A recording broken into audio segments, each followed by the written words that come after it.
L'anime commence par montrer une scène passionnante où un groupe de soldats lourdement armés est déployé pour capturer un garçon nommé Kazuyuma, qui est en fuite. Il court vers le parc Sigusha, déterminé à échapper à la capture. Les soldats, y compris des tireurs d'élite expérimentés, ont du mal à l'abattre car ils bougent constamment et échappent à leurs balles. La situation devient désastreuse car toutes les routes autour du parc ont été fermées pour éviter toute perte civile due aux attaques puissantes et destructrices de Yuma. Alors que Yuma poursuit son sprint désespéré, sa vision commence à se brouiller et il ressent une étrange sensation dans sa main droite. Soudain, sa main se transforme en un être géant ressemblant à une créature avec des orbes colorés qui jaillissent et détruisent tout ce qu'il touche. Alors que Yuma est encerclé par les forces armées, un personnage costumé nommé Insania intervient, utilisant ses pouvoirs aquatiques pour attaquer les troupes. Cependant, leur répit est de courte durée puisque deux cyborgs apparaissent et paralysent Insania. Mais tout espoir n'est pas perdu puisqu'Akatsuki Yuriko, également connu sous le nom de Yuri, vient rapidement en aide à Insania. Ensemble, ils parviennent à éliminer les troupes et à faire exploser leurs avions, obligeant le chef des troupes, Kamishiro Janji, à ordonner la retraite. Le lendemain, on voit Mitsushi Kon en train de faire une sieste sous un arbre. Peu de temps après, Ryumon Jitei arrive pour vérifier l'état de Kon, car il avait utilisé les pouvoirs d'Insania lors de l'opération de sauvetage la nuit précédente. Kon rassure Tei qu'il va bien et exprime également son soulagement que l'état de Yuma se soit stabilisé à l'hôpital. Ne voulant pas perdre la journée, Kon décide de se promener et de prendre l'air. En marchant, il croise un jeune homme nommé Takao, qui tient un stand dans la cour du Fantasy Garden. Takao reproche à Kon de toujours se mettre en danger pour protéger les autres, mais Kon reste ferme dans ses convictions, choisissant de donner la priorité à la sécurité des autres. Alors que Kon continue son voyage, il rencontre Yuri, qui se plaint de ses contusions subies lors de l'opération de sauvetage de la nuit précédente. Cependant, Kon écarte ses plaintes et continue son chemin. Pendant ce temps, Kiri Jugasaki rêve éveillé sur un pont. Kon finit par la rencontrer, lui offrant une oreille attentive et un endroit sûr pour exprimer ses sentiments. Kon s'approche de Kiri et lui demande de jouer de la boîte à musique qu'elle porte toujours avec elle. Alors qu'ils commencent à parler, Yuri et Miyumizaki les repèrent et Yuri s'énerve, entraînant Kon loin du pont. Alors qu'ils partent, Kon sent que le pouvoir de Kiri déborde et soupçonne qu'elle pourrait connaître une résurgence du pouvoir, similaire à ce qui s'est passé avec Yuma. Pendant ce temps, de retour au quartier général de Kusto, les Terminators armés de Kusto sont réparés après leur tâche de la nuit précédente. Soudain, une notification apparaît sur l'écran de communication de la base, indiquant où se trouve une cible insanienne en fuite et ordonnant au cyborg de l'arrêter. Alors que le chef cyborg, Cyborg Alpha, et un nouveau cyborg Epsilon, se préparent à assumer la tâche, ils se souviennent de l'échec de la mission de la nuit précédente, qui a abouti à la destruction de 3 unités cyborg, et d'une rencontre avec Janji, le chef de leur troupe, pour discuter de la prochaine étape. Lorsque Janji confronte Epsilon à propos de l'échec de la mission de la nuit précédente, Epsilon explique que c'était sa première mission et qu'il était nerveux en l'exécutant. Janji lui rappelle que les cyborgs sont créés pour atteindre la perfection et l'avertit de ne pas commettre d'erreur lors de sa prochaine mission. Suite à cela, Epsilon reçoit des améliorations du système de la part du chef de la technologie du Kusto, Takahiro, pour améliorer ses performances. Kon rend visite plus tard à Yuma à l'hôpital, qui a repris conscience. Kon informe Yuma de l'énormité de son pouvoir et qu'il portera un bracelet pour le supprimer. Le médecin en charge de son traitement, Wakatsuki Midori, mentionne également que Yuma devra s'entraîner pour contrôler son pouvoir. Yuma ne semble pas sûr qu'il sera capable de contrôler le pouvoir en lui, mais Kon le rassure qu'il y a beaucoup de gens dans cet endroit qui ont des pouvoirs similaires aux siens et qu'avec du travail acharné et de la détermination, il peut apprendre à les contrôler. Kon exhorte alors Yuma à ne pas abandonner et à ne pas utiliser son pouvoir pour le mal. La nuit, Kiri est montré en train de livrer des médicaments à sa grand-mère, Saori, qui ne se sent pas bien. Après avoir pris soin de Saori, Kiri retourne dans sa chambre et réfléchit à ses souvenirs d'enfance. Elle regarde une photo d'elle enfant, chantant avec ses défunts parents. Malgré son talent de chanteuse, elle est incapable de chanter depuis l'incendie qui a tué ses parents et n'a pas pu se débarrasser du traumatisme de cet événement. Kiri vit désormais avec sa grand-mère. Alors qu'elle réfléchit à son passé, son pouvoir réapparaît lorsqu'elle commence à chanter. Son chant a été détecté par le radar de l'équipe WT qui cible les personnes dotées d'un pouvoir monstre. Janji ordonne immédiatement à son équipe de procéder à une arrestation, mais Kiri arrête de chanter et son pouvoir disparaît avant qu'il ne puisse la localiser. Janji annule alors l'opération d'arrestation car les allées et venues de Kiri ne sont plus traçables. Kon, qui se trouvait dans les environs par souci pour la sécurité de Kiri, décide également de partir. Le lendemain matin, Kiri se réveille et prépare le petit déjeuner pour sa grand-mère, Saori, car elle est désormais incapable de se déplacer seule. Saori dit à Kiri de prendre le temps de s'amuser à l'extérieur de la maison et de ne pas passer tout son temps à se sentir déprimé à la maison.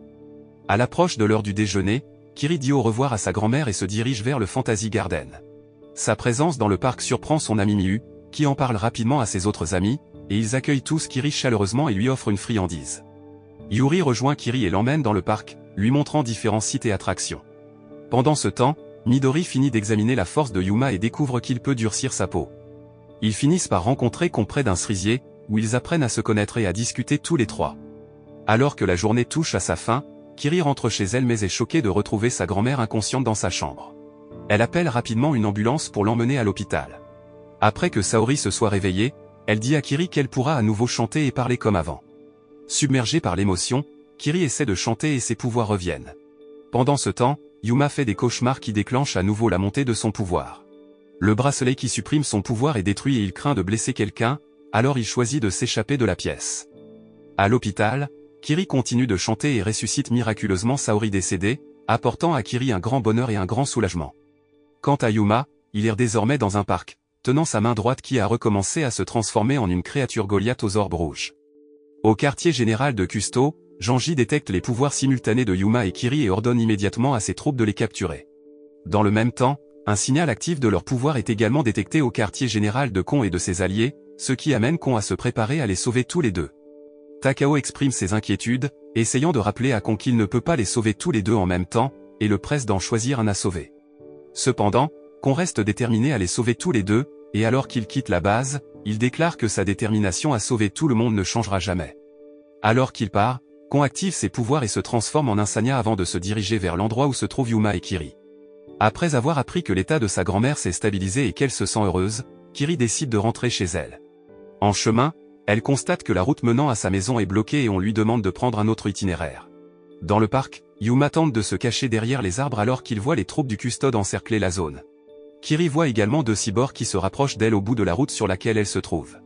Elle est alors secourue par Yuri qui l'éloigne rapidement de la rue et la cache dans un endroit plus sûr. Yuri explique à Kiri que les cyborgs la poursuivaient parce qu'elle avait des pouvoirs de monstre dans sa voix. Peu de temps après, Yuri contacte Tei à leur siège et invite Kiri à se cacher dans un bâtiment. Kiri devient curieuse à propos du groupe de Yuri et de leur objectif de la sauver. Yuri explique qu'elle et ses amis sont des attracteurs, des gens qui possèdent des pouvoirs comme Kiri et qu'ils s'efforcent de protéger tous ceux qui ont des pouvoirs de monstres comme eux. Pendant ce temps, un Sanya rencontre et tente de calmer Yuma qui continue de libérer des orbes rouges, blessant un Sanya dans le processus. Mais au moment où Yuma parvient à contrôler son pouvoir, les forces de Kusto les ont déjà encerclés, forçant un Sanya à combattre les cyborgs dans son état blessé. Takao, inquiet pour la sécurité d'un Sanya, décide de se rendre sur le site du combat et de téléporter les corps d'un Sanya et Yuma vers un autre endroit. Dans le bâtiment où se cachent Yuri et Kiri, les cyborgs manquent de les capturer, mais un Sanya et son groupe arrivent à temps pour combattre les forces du WT. Au début, un Sanya domine le combat, mais en raison du grand nombre de cyborgs auxquels il fait face, il se retrouve dépassé et finalement acculé. Voyant le combat de loin, Yuma se met en colère et libère à nouveau les orbes rouges pour attaquer l'armée de Kusto et sauver un Sanya. Les orbes ont déclenché l'alarme incendie du bâtiment, obligeant les troupes du custode à se retirer pour éviter toute implication ultérieure avec le gouvernement japonais.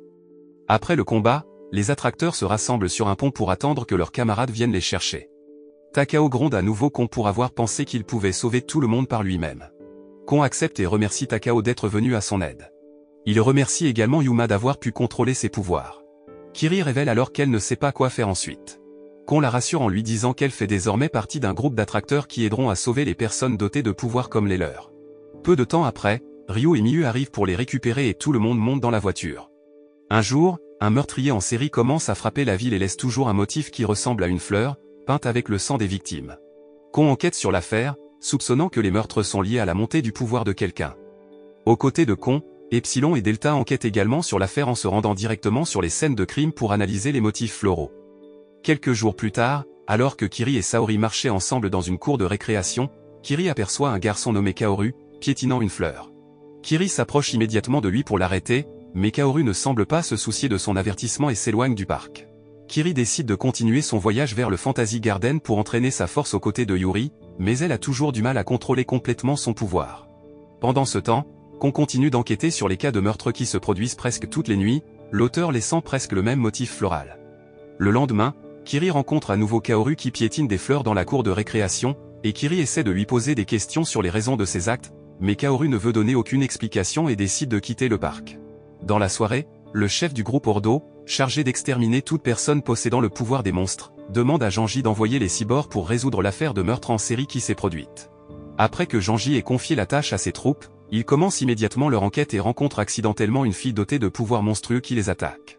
Kon, qui prend conscience de la situation, se précipite sur les lieux, mais comme un Sanya, il ne parvient pas à sauver la jeune fille et elle est tuée par l'armée des cyborgs. Alors que les cyborgs sont sur le point d'attaquer un Sanya, le chef du quartier général leur ordonne de se retirer car ils ont d'autres tâches à accomplir. D'un autre côté, Kon est rempli de culpabilité car il n'a pas pu protéger la jeune fille. Quelques instants plus tard, Epsilon et Delta arrivèrent sur les lieux du meurtre en série et commencèrent à étudier le motif floral que l'agresseur avait dessiné. Après avoir terminé le processus d'identification, ils apprennent que le tueur en série était la fille qu'il venait de tuer après s'être déchaînée après avoir été exposée à des hallucinations provoquées par une plante. Ils tentent ensuite de trouver la plante qui a provoqué l'effet d'hallucination pour une identification plus approfondie, soupçonnant qu'il s'agit du pouvoir monstrueux de quelqu'un. Le lendemain, Kiri retrouve Kaoru, qui est assis sur une balançoire tout en profitant de la beauté des fleurs du jardin. Kiri emmène Kaoru au jardin Fantasium afin qu'il puisse voir plus de fleurs éclore. En arrivant au jardin fleuri, Kaoru semble très heureuse de pouvoir voir les fleurs saines, contrairement à celles de la cour de récréation. Il est curieux de savoir qui s'occupe des plantes à fleurs du jardin Fantasium et il lui dit que c'est Kon qui a planté et pris soin de toutes les plantes à fleurs. Kaoru loue les capacités de Kon car il peut rendre heureuses toutes les fleurs du jardin. Kaoru révèle qu'il peut comprendre le langage des fleurs et qu'il a piétiné les fleurs dans la cour de récréation l'autre jour parce que les fleurs se sentaient malheureuses et lui ont demandé de les tuer. À cause de ce pouvoir, il a été harcelé dès l'enfance par ses amis qui le considéraient comme étrange. Après avoir rappelé son sombre passé, Kaoru quitte soudainement Fantasium Garden pour s'occuper d'une mystérieuse plante à fleurs qu'il avait plantée dans le jardin de Fantasium Garden avec l'intention de tuer tout le monde. Au même moment, Takao et Miu, qui enquêtaient sur Kaoru, arrivent chez lui et trouvent de nombreuses plantes à fleurs, dont l'une libère du poison et assomme Takao. Pendant ce temps, peu de temps après le départ de Kaoru, une mystérieuse plante à fleurs géante se déchaîne dans le jardin Fantasium, provoquant la panique parmi les visiteurs alors qu'ils fuient tout le jardin. Kiri est choqué et ses pouvoirs augmentent, blessant presque ceux qui l'entourent, mais heureusement, Yuri vient détruire la plante monstre et calme immédiatement Kiri, tout en subissant des blessures. Kon a été sous le choc lorsqu'il est arrivé chez Kaoru. La maison autrefois familière avait été envahie par un monstre floral géant qui avait dévoré son ami Takao. Sans hésitation, Kon s'est transformé en un Sanya, son puissant alter ego, et s'est mis à attaquer Kaoru pour tenter de sauver Takao. Mais Kaoru n'était pas un ennemi facile à vaincre. Possédant des capacités de guérison rapide, chaque coup de Kon semblait n'avoir aucun effet.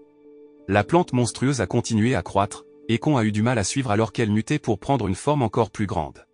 Pendant ce temps, l'équipe de Kusto, consciente de l'émergence de la monstrueuse créature, envoya une armée de cyborgs pour détruire Kaoru. Alors que Kaoru continuait de devenir une créature encore plus terrifiante, un Sanya se battait pour l'arrêter, déterminé à ne pas lui faire de mal. Cependant, les cyborgs, avec leurs armes et leur technologie avancée, ont lancé des attaques incessantes qui ont finalement conduit à l'écrasement des plantes monstres, provoquant la projection de Kaoru au sol. Au milieu du chaos, Takao fut finalement libéré du monstre et tomba au sol, inconscient. Mais leurs ennuis étaient loin d'être terminés. Une plante monstre géante, encore plus grande que Kaoru, est apparue non loin de chez lui, et le pouvoir qu'elle contenait s'est complètement réveillé. Pendant ce temps, Miu s'est précipité pour sauver Takao et l'a emmené dans un endroit plus sûr. Un Sanya et les cyborgs tournèrent leur attention vers la nouvelle menace, mais il était clair que ce monstre était plus puissant que Kaoru ne l'avait jamais été. Avec ses puissantes vrilles, il attaqua sans relâche un Sanya et les cyborgs. Un Sanya, malgré tous ses efforts, fut rapidement lié par les vrilles du monstre. Juste au moment où tout espoir semblait perdu, l'un des cyborgs a tiré un coup mortel qui a brûlé le corps du monstre végétal jusqu'à ce qu'il soit détruit et que Kaoru soit jeté au sol. Kon, maintenant de retour sous sa forme humaine, tendit désespérément la main de Kaoru. Mais c'était trop tard. Kaoru le regarda avec une expression triste et dit « Tout va bien, je m'en fiche si je meurs. De toute façon, personne ne se soucie de moi. » Avec ces mots, Kaoru est décédé. Kon sentit une profonde tristesse et un chagrin l'envahir lorsqu'il réalisa qu'il n'avait pas réussi à sauver son ami. Les cyborgs furent choqués à la vue du chagrin de Kon, n'ayant jamais pensé que les monstres contre lesquels ils combattaient pouvaient avoir des sentiments. De retour à l'hôpital, Miu s'assit tristement au chevet de Takao. Son chien était mort pendant la bataille, touché par les décombres d'un immeuble lors de l'attaque du monstre de Kaoru. Kiri, ne voulant pas voir son ami dans un tel état, a chanté une chanson magique qui a ramené le chien de Miu à la vie et lui a redonné la santé. Miu, autrefois triste, rayonnait maintenant de joie alors qu'elle serrait dans ses bras son animal de compagnie bien-aimé. Ensuite, Kiri se dirigea vers le jardin autour de l'arbre Sakura pour accompagner Kon, qui plantait une plante à fleurs qu'il avait sauvée de la maison de Kaoru. Il y a 10 ans, avant d'être transformé en cyborg, Epsilon était connu sous le nom de Kazami Shin, un jeune homme avec une sœur bien-aimée nommée Misa. Un soir, Shin a emmené Misa dans un marché nocturne local pour jouer à des jeux et s'amuser. Mais alors qu'il s'amusait, le marché nocturne a soudainement pris feu et Shin a été contraint de chercher rapidement une issue. Malheureusement, alors qu'il cherchait sa sœur, il tomba sur Misa aux prises avec un monstre terrifiant. Dans une tentative désespérée de la sauver, Shin combattit la créature, mais il ne parvint finalement pas à sauver Misa et fut lui-même grièvement blessé. Maintenant, en tant qu'Epsilon, Shin se réveille du cauchemar de cette nuit tragique, avec le souvenir de cet événement passé encore gravé dans son esprit. Son collègue Takahiro, qui l'examinait, est surpris de constater qu'Epsilon, désormais cyborg, est toujours capable d'avoir des rêves semblables à ceux des humains. Il est également choqué d'apprendre qu'Epsilon conserve encore certains de ses souvenirs d'avant la transformation. Soudain, l'alarme du quartier général de Kusto retentit, signalant la détection d'un réveil de monstre. Epsilon s'arme rapidement, déterminé à mettre fin à la menace de la créature, son passé entend chacun de ses pas alors qu'il se déplace pour engager le monstre dans la bataille. Dans une ruelle étroite, Epsilon parvient à assommer une jeune fille qui commence à se transformer en monstre. Mais sa victoire est de courte durée puisqu'un Sanya arrive, prête à combattre Epsilon afin de sécuriser la jeune fille. Tei et Yuri se déplacent rapidement pour emmener la fille en sécurité. Alors qu'ils pensaient que le combat était terminé, un autre cyborg arrive et attaque un Sanya, profitant de la distraction. Saisissant l'instant, Epsilon se précipite pour tuer le monstre. Mais le combat prend une tournure dramatique lorsque Tei, se sentant acculé et désespéré, a soudainement crié et déclenché un éclat de lumière vive qui a rendu toutes les personnes présentes inconscientes. Après le combat, Kon et les autres emmènent Tei inconscient à l'hôpital de Fantasium Garden. À leur arrivée, plusieurs jeunes enfants qui attendaient à l'extérieur de la maison de retraite semblaient inquiets de l'état de Tei. Kon les rassura immédiatement, leur disant que Tei était pris en charge par Midori, et leur demanda de regagner leurs chambres respectives. Midori a examiné les ondes cérébrales de Tei et a découvert qu'elle était dans une phase de rêve. Pendant ce temps, Epsilon était également toujours inconscient et Takahiro découvrit que lui aussi était dans un système qui lui permettait de rêver. Takahiro était confus et essaya de comprendre ce qui était arrivé à Epsilon. Il découvrit qu'Epsilon s'était effondré après avoir pris contact avec l'une de ses cibles. Il expliqua que cette condition était défavorable pour Epsilon et qu'il était probable qu'il ne pourrait pas être sauvé, car son cerveau subirait un stress prolongé. Midori a également dit la même chose à propos de l'état de Tei, qui était toujours inconscient. L'équipe s'inquiétait pour ses amis et collègues, il ferait tout ce qu'il pouvait pour les aider. Pendant ce temps, dans le rêve de Tei, elle se retrouvait dans une pièce sombre et déroutante. Soudain, des centaines de lanternes sont apparues et Tei a prévu de s'échapper de cet endroit mystérieux, mais ses pas se sont arrêtés lorsqu'elle a vu Epsilon. Dans le monde réel, le corps de Tei a été convulsé lorsqu'elle a vécu ce rêve. Yuri a essayé de tenir le corps de Tei pour l'empêcher de se blesser, mais malheureusement, elle a également été exposée au pouvoir de Tei, lui faisant avoir des flashbacks de ses mauvais souvenirs du passé. Yuri a eu du mal à surmonter ses souvenirs, mais a finalement réussi à le faire sans se blesser. Kon et les autres commencent à soupçonner que les pouvoirs de Tei sont devenus incontrôlables, alors qu'elle a soudainement libéré son pouvoir pour attirer les émotions de sa cible et les a utilisées comme des armes pour perturber l'esprit de la cible. Au quartier général de Kusto, Takahiro explique à Janji qu'ils peuvent sauver Epsilon en effaçant sa mémoire, mais que cela le transformerait en un robot de combat ordinaire. Janji, malgré la perte d'Epsilon en tant que cyborg, ordonne à Takahiro de poursuivre la procédure. Takahiro commence à effacer la mémoire d'Epsilon, mais de manière inattendue, Epsilon annule le processus de lui-même. Takahiro est surpris par cela et examine Epsilon plus en détail, découvrant qu'il existe un schéma cérébral de Tei capturé dans la vague de rêve d'Epsilon. Janji se rend compte que les systèmes cérébraux d'Epsilon et de Tei sont connectés et que grâce à cette connexion, ils pourront peut-être trouver l'emplacement du quartier général des attracteurs et accéder à diverses informations via la mémoire de Tei. Malgré le risque que la recherche de liens d'ondes cérébrales empêche Epsilon de ne plus jamais se réveiller, Janji décide de procéder, car cela pourrait leur fournir des informations précieuses sur les attracteurs. Il demande à Takahiro de trouver un moyen de profiter de cette connexion pour récolter des informations et localiser les attracteurs. Au même moment, Ryu, responsable du système de sécurité du siège, reçoit un avertissement urgent indiquant que des intrus tentent de localiser leur emplacement grâce aux ondes cérébrales de Tei. Il demande immédiatement à Midori de séparer les ondes cérébrales de Tei de celles d'Epsilon, même si cela mettrait la vie de Tei en danger. Midori l'avertit des risques d'une telle action, et Kanazuki suggère de trouver d'autres moyens de gagner du temps et d'empêcher les intrus de traquer le quartier général des attracteurs. Takahiro, qui était toujours au siège du Kusto, parut surpris lorsque le processus d'infiltration qu'il effectuait sur Epsilon s'arrêta soudainement. Il se rendit compte que les attracteurs avaient dû prendre conscience de leurs actes et qu'ils devraient trouver une nouvelle stratégie pour poursuivre leurs recherches. Au Fantasy Garden, Miu fournit certaines des données d'ondes cérébrales de Tei à Ryu, qu'il prévoit d'utiliser pour déjouer les intrus en leur envoyant de fausses données d'ondes cérébrales. De cette façon, ils peuvent tromper les intrus et les empêcher d'accéder aux véritables ondes cérébrales de Tei. Pendant ce temps, Kon vient rendre visite à un garçon nommé Utaka qui a été sauvé par Tei. Kon soupçonne que Yutaka pourrait être connecté au subconscient de Tei et décide d'entrer dans le subconscient de Yutaka afin de se connecter avec Tei et de sauver tout le monde.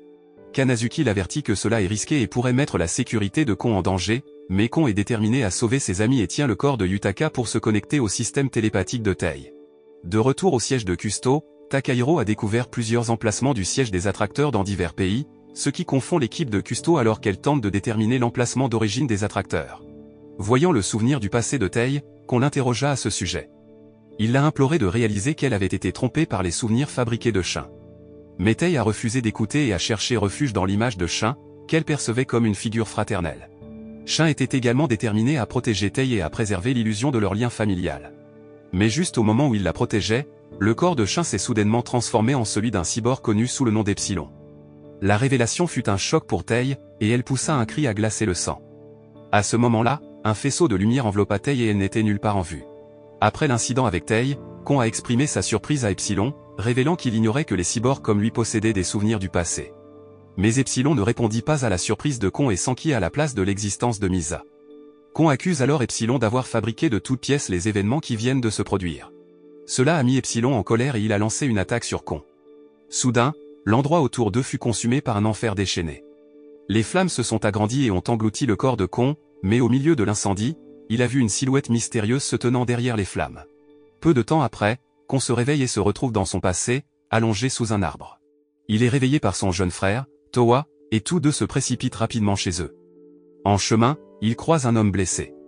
Towa, grâce à ses puissantes capacités de guérison, pense rapidement les blessures de l'homme. Cependant, l'homme est effrayé par les pouvoirs de Towa et s'enfuit. Kon rappelle à Towa de ne pas utiliser ses pouvoirs avec négligence car cela pourrait mettre sa sécurité en danger si les villageois découvraient ses capacités. Towa explique qu'il veut seulement aider ceux qui en ont besoin. Tous deux continuent alors leur chemin, et ce faisant, une lumière éblouissante apparaît. Pendant ce temps, au quartier général des attracteurs, Ryu informe Kanazuki des progrès de l'ennemi. Ils ont réussi à détruire certaines des fausses ondes cérébrales de Tei, et Ryu leur rappelle de trouver un moyen de couper les ondes cérébrales de Tei dès que possible avant que l'ennemi ne puisse localiser les ondes cérébrales d'origine. Alors que Kon est toujours piégé dans ses souvenirs passés, il se retrouve dans un nouvel endroit, où un garçon le prévient d'aider les villageois qui se préparent pour un événement. Soudain, Kon est transporté dans un autre passé où tout son village est en flammes. Il voit un personnage mystérieux qui prétend l'avoir vaincu. En entendant cela, Kon réalise enfin qu'il se trouve dans un monde illusoire. La même lumière qui était apparue auparavant l'engloutit une fois de plus et il se retrouve dans le souvenir où Towa le réveille, comme avant. Sachant que tout cela n'était qu'une illusion, Kon traverse une fissure dans un arbre et se retrouve dans un espace vide. Frustré d'être piégé dans ses souvenirs passés, Kon part à la recherche du créateur de l'illusion. Pendant ce temps, Shin et Tei continuent de profiter de la compagnie l'un de l'autre au marché nocturne, jusqu'à ce que Kon émerge de derrière un arbre et essaie de leur rappeler qu'ils sont tous dans une illusion. Shin est sceptique quant aux affirmations de Kon et décide d'emmener Tei, mais à ce moment-là, l'environnement se brise comme du verre brisé et tous les trois sont aspirés dans le vide. Au même moment, Yuri, qui se trouve à l'extérieur de la base, est presque capturée par les forces du custode lorsque Takao apparaît pour la sauver, la téléportant vers un autre endroit. Kon et les autres se retrouvent à la dérive dans le vide et peu de temps après, ils ont tous un aperçu de leur sombre passé. Shin se souvient de l'incendie et du massacre survenu au marché nocturne, tandis que Kon se voit se transformer en monstre et massacrer ses compatriotes du village. À leur grande surprise, tout le monde dans la base a également un aperçu du passé horrible de Kon, les laissant tous sous le choc. Inconsciemment, Kon et les autres comprennent qui ils sont vraiment et Tei revient à sa forme adulte. Peu de temps après, tous les trois sont jetés dans la mémoire de Yutaka et découvrent que Yutaka est le personnage mystérieux derrière l'illusion. Le personnage révèle qu'il veut être un héros qui punit tous les pécheurs. Tei essaie calmement de persuader le personnage de révéler sa véritable identité et finalement le personnage se transforme à nouveau en Yutaka. Ils sont ensuite tous expulsés de cet endroit. En même temps, Shin a un aperçu du passé lorsqu'il se souvient du marché nocturne et de la façon dont Misa s'est transformée en monstre et a demandé de l'aide. Kon et Tei se rendent compte que le lien entre leurs ondes cérébrales a été rompu, déjouant les tentatives du custode de localiser le quartier général des attracteurs. Pendant ce temps, les forces du custode continuent de poursuivre Yuri et un Takao épuisé, incapable de se téléporter. Tous deux se reposent sous un arbre mais sont bientôt encerclés par l'armée du custode. Heureusement, un Sanya arrive pour protéger Yuri et Takao et devient la cible des forces du custode. Un Sanya, dans un accès de rage, bat toute l'armée. De retour au Fantasium Garden, Yutaka se réveille et est chaleureusement accueilli par les attracteurs. Pendant ce temps, Yuma, qui avait vu le passé de Kon, s'approche de Kon, qui guérit de ses blessures sous un arbre Sakura. Lorsque Yuma pose la question, Kon confirme la réalité de son passé. Le lendemain, les enfants de Fantasy Garden, dont Yuma, parlent des actions passées de Kon, provoquant des conflits entre eux. Une nuit, Kon rencontre Yuma, qui lui en veut et s'excuse calmement pour ses actions passées. Il assure à Yuma qu'il le protégera toujours, et Yuma pardonne finalement à Kon. Après avoir pardonné à Kon, Kon a décidé de se promener seul dans la ville pour se vider l'esprit. Pendant ce temps, Tae, inquiet pour Kon, le cherchait dans toute la ville. Elle a été confrontée à un groupe de voyous et a eu peur, ce qui l'a amené à libérer inconsciemment le pouvoir de son esprit, poussant les gens autour d'elle à se retourner les uns contre les autres. Le groupe Custo détecte la présence d'une force monstre dans la ville et envoie rapidement Epsilon et ses camarades éliminer Tae. Alors que Tae était sur le point d'être attaqué, Kon, transformé en un Sanya, intervient et bloque l'attaque. Epsilon voit clairement le visage de Tae et se souvient de son sombre passé.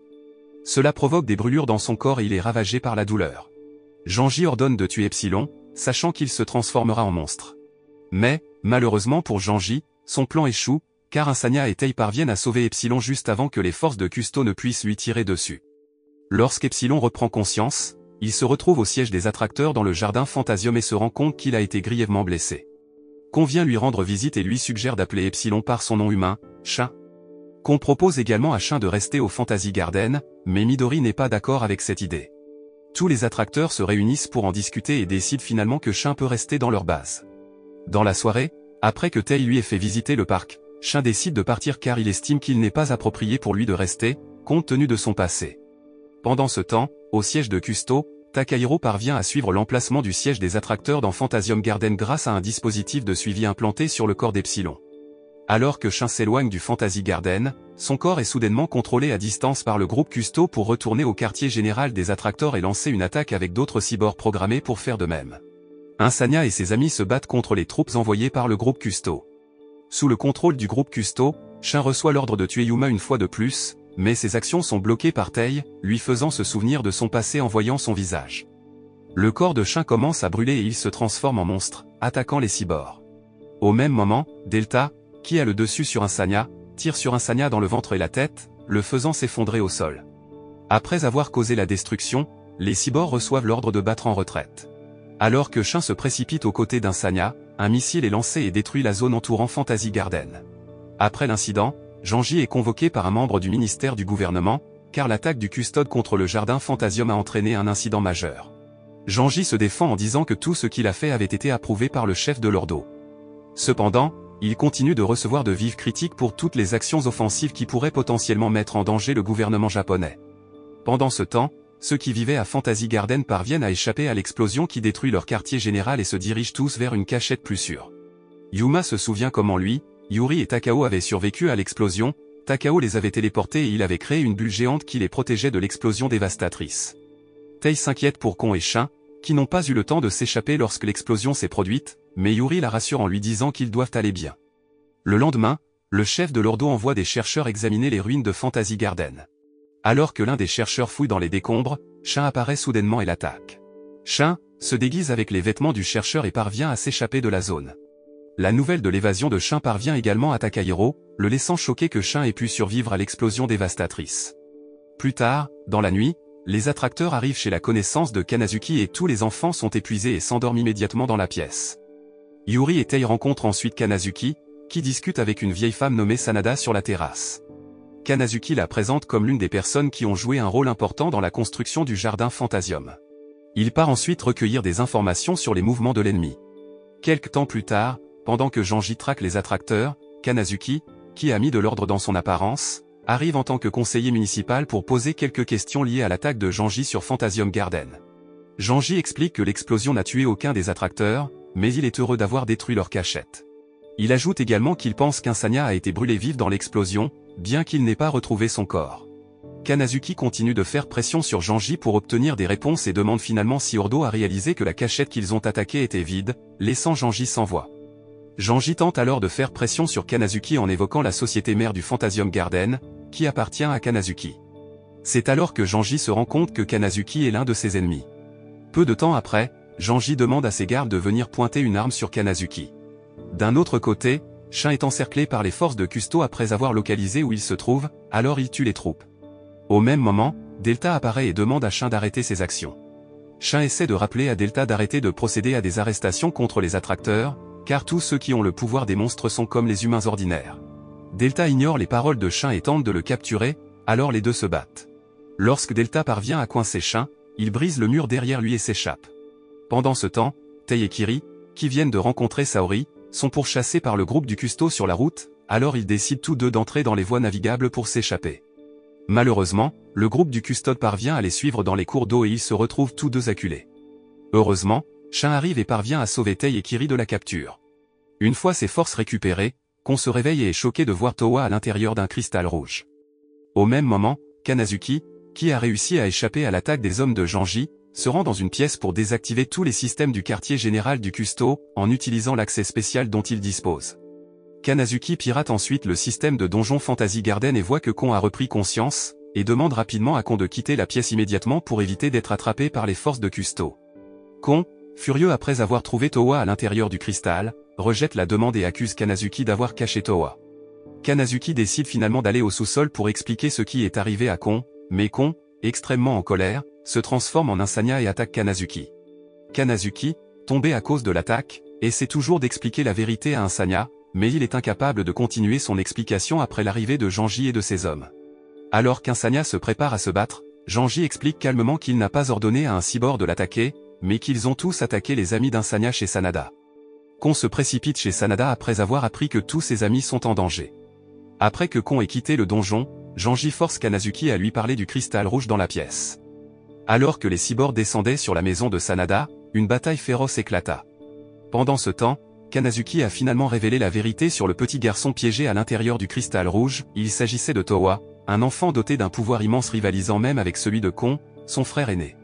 Ayant le potentiel de détruire le monde, Towa s'était enfermé il y a 1000 ans pour empêcher son pouvoir de causer du mal.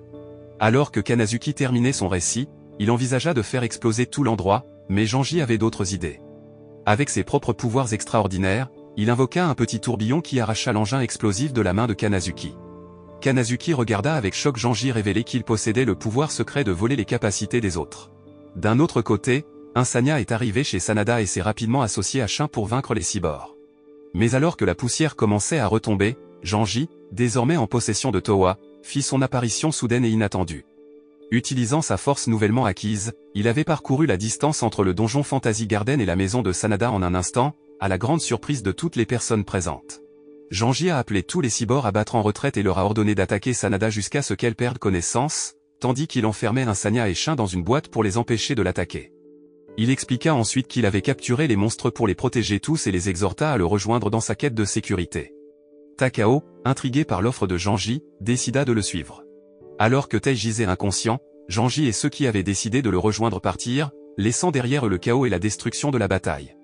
Une fois Janji parti, la barrière qui avait confiné Insania et Shin fut également détruite, les libérant de leur emprisonnement. Quelques instants plus tard, Kanazuki arriva également, cherchant à expliquer la cause du conflit à Kon. Dans les temps anciens, les habitants du village de Kon qui possédaient des pouvoirs diminués en nombre et devenaient une minorité, provoquant des frictions avec les citoyens normaux. Kon et Towa, ne se sentant pas à leur place, décidèrent de partir vivre dans la forêt. Un jour, un groupe de personnes est venu attaquer le village. Towa, craignant que son pouvoir puisse nuire à des innocents, a choisi de s'enfermer, tandis que Kon, rongé par la colère, s'est transformé en Insania et a massacré l'armée d'invasion. Avec une nouvelle compréhension du passé, Kon et ses amis commencèrent à élaborer un plan pour sauver Tei et les autres qui avaient été capturés par Janji. Dans un premier temps, Ryo a piraté les systèmes de sécurité du siège de Custo pour donner à Kon et ses compagnons un moyen d'infiltrer la base. Pendant ce temps, Takahiro essayait toujours de ressusciter Towa via Tei, mais ses tentatives avaient échoué car Towa refusait d'être ressuscité. Mais lorsque Takahiro et Janji apprirent l'intrusion, ils ordonnèrent aux cyborgs de tuer les intrus, ouvrant ainsi la voie à une confrontation finale. Pendant ce temps, Shin était engagé dans une bataille contre les cyborgs, dont Delta, qu'il tentait de convaincre de se joindre à eux. Malheureusement, alors que Shin tentait de mettre Delta en sécurité, un cyborg le poignarda dans le dos. Dans un acte de bravoure altruiste, Delta s'est sacrifié pour protéger Shin d'un autre coup fatal. Pendant ce temps, Yuri et Yuma tombèrent sur Takao et les autres enfants qui avaient rejoint Janji. Initialement résistant à l'idée de partir, Takao a finalement réussi à convaincre Yuri et le groupe à utiliser ses pouvoirs de téléportation pour s'échapper de la base. Au même moment, Kon, utilisant les pouvoirs d'Insania, rencontra Janji dans la pièce où Towa était détenu. Janji, qui avait absorbé les pouvoirs de nombreux autres monstres, attaqua Insania avec une force écrasante, réussissant à absorber ses pouvoirs et devenant ainsi un être puissant. Alors que Lordo active la démolition du quartier général, le chaos s'ensuit alors que tout le monde panique, essayant de trouver une issue alors que les sorties sont fermées. Pendant ce temps, Yuri et les autres se précipitent dans la chambre de Tei, déterminés à la sauver. Alors que Tei se réveille, elle contacte Ryue, utilisant ses pouvoirs télépathiques, elle guide tout le monde vers la sécurité, donnant des indices sur la sortie alors que la base commence à se désintégrer. Il commence à avancer mais se retrouve bientôt face à une impasse. Mais Shin, utilisant ses dernières forces, le détruit et le groupe peut avancer. Janji, qui possède également des super pouvoirs, continue de combattre Kon même après qu'il se soit échappé de la base, transformant ses hommes en monstres pour attaquer Kon. Kon, bien que désavantagé, continue de se battre, déterminé à mettre fin au règne de terreur de Janji. Dans un dernier acte de désespoir, Kon tend la main et saisit la main de Janji, et entre dans sa conscience. Là, il rencontre Towa qui lui prête le pouvoir, permettant à Kon de vaincre Janji et de faire ressortir tout le pouvoir que Janji a pris. L'anime se termine en montrant les conséquences de l'explosion de leur siège par Lordo et de l'arrivée de la police sur les lieux pour effectuer des sauvetages et arrêter les membres restants de l'organisation. Il montre également l'équipe, Kon et d'autres, qui ont sauvé le monde et leurs amis. La morale de la série réside dans les conséquences de l'avidité et de l'arrogance.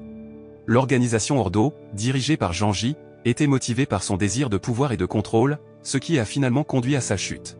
La véritable force vient des liens d'amitié et de la volonté de se sacrifier pour le bien commun. Lorsque nous plaçons les besoins des autres avant nos propres désirs, nous pouvons accomplir de grandes choses et le vrai bonheur peut être trouvé en aidant les autres.